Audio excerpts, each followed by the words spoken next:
We are going to be talking a lot about our drought conditions because it is obviously very dry and it's leading to high fire danger. So another look at our drought monitor just shows how bleak the picture is across most of Colorado, with the best drought conditions in moderate drought, and that's still not very good at all. Here in the Denver area, we're looking at severe to extreme drought with that exceptional drought up in the high country.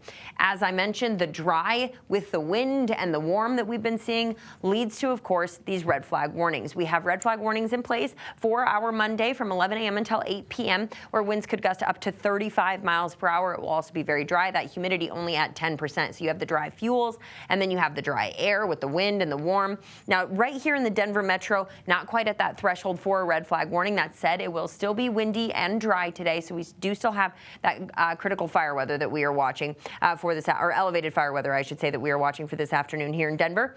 About 25 miles per hour. That's what our winds gusts could be here in Denver. Foothills and areas south will be a little bit breezier. It will also be warm going into this afternoon. Temperatures in the low 70s. We could see some 70s and even 80s possible in eastern Colorado for today, with Pueblo getting to potentially 80 degrees. Looking up at the high country, 40s and 50s today. We're tracking a little wet weather up in the mountains. Some light chances at a little rain-snow mix going through the afternoon.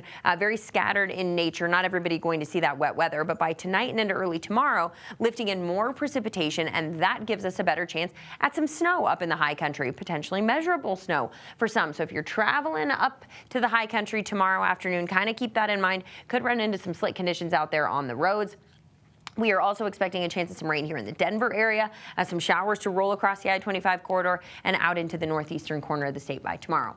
Now back to snow. As far as those totals are concerned, could pick up a couple of inches possible, with a little more snow expected in our southern mountains for Tuesday. For the Denver area, a closer look at how your futurecast is going to play out on Tuesday afternoon. The morning will start off cloudy and quiet. By the afternoon, we're looking at those scattered showers, maybe even a little rain-snow mix in some of our foothills communities, and the potential for a couple of storms possible out in northeastern Colorado as we go into our Tuesday. It's not a lot of rain, but you know, as I've been saying, we'll take what we can get. We are warmer and dry Wednesday into Thursday, and then by Friday, tracking even bigger changes, possibly some snow into our forecast Friday and into Saturday. Let's take a look at how that plays out.